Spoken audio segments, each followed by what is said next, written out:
এখনো অনেকে ষড়যন্ত্র করে যাচ্ছে। জনগণ পাশে থাকলে সব ষড়যন্ত্রের জাল ছিন্ন করা হবে। উত্তরায় নির্বাচনী জনসভায় এ মন্তব্য করেন বিএনপি চেয়ারম্যান তারেক রহমান। আর গাজীপুরে তারেক রহমান বলেন, কোনো অপশক্তি যেন ভোট কেন্দ্র দখল করতে না পারে সে বিষয়ে সবাইকে সতর্ক থাকতে হবে। এর আগে মঙ্গলবার সকালে ময়মনসিংহে নির্বাচনী জনসভায় অংশ নেন বিএনপি চেয়ারম্যান।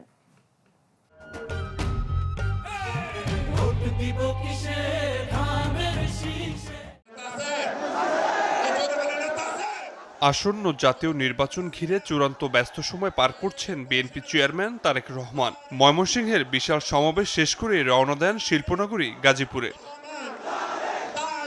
মঙ্গলবার সন্ধ্যা ৬টায় সড়কপথে যাত্রা শুরু করেন তারেক রহমান।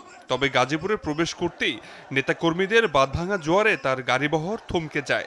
চান্দনা চৌরাস্তা থেকে জয়দেবপুর সড়ক পর্যন্ত দেখা যায় নেতাকর্মীদের ভিড়। দীর্ঘ সময় পেরিয়ে রাত ১১টা ৫০ মঞ্চে ওঠেন তিনি।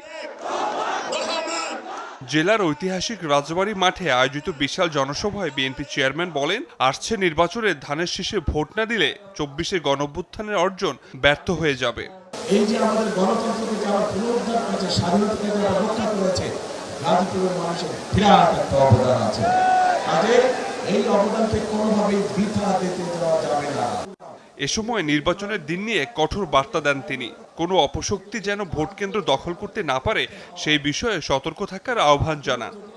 যার যার ভোট কেন্দ্রের সামনে গিয়ে জামাত করে ফজর করবেন, যাতে আগে থেকে ওখানে কেউ অবস্থান নিতে না পারে। ধানের শীষের কত ভোট আছে, আপনার আশেপাশে সবাইকে নিয়ে ওখানে গিয়ে ফজরের জামাত আদায় করবেন এবং বসবেন, যেন কেউ ষড়যন্ত্র করে আগেই ভিতরে ঢুকে বসে না থাকে।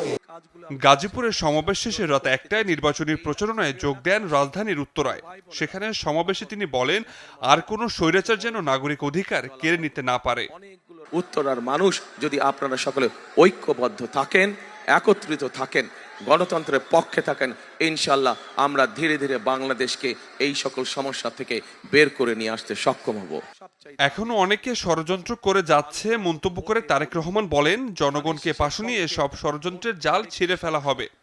আগেও যেমন ষড়যন্ত্র করেছিল, অধিকারকে কেড়ে নিয়ে গিয়েছিল, ঠিক এখনো কেউ কেউ এর বিরুদ্ধে আবার ষড়যন্ত্র শুরু করেছে।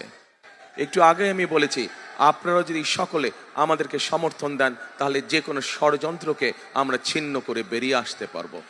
এ সময় ঢাকা সহ সারা দেশের পানি, জলাবদ্ধতা, যানজট সমাধানে কাজ করবেন বলেও আশ্বাস দেন বিএনপির চেয়ারম্যান। করব কাজ সবার আগে ইনশাআল্লাহ। আবির হোসেন, চ্যানেল 24, ঢাকা। আরেকদিন ইনশাআল্লাহ আসবো 12 তারিখের পরে ইনশাআল্লাহ।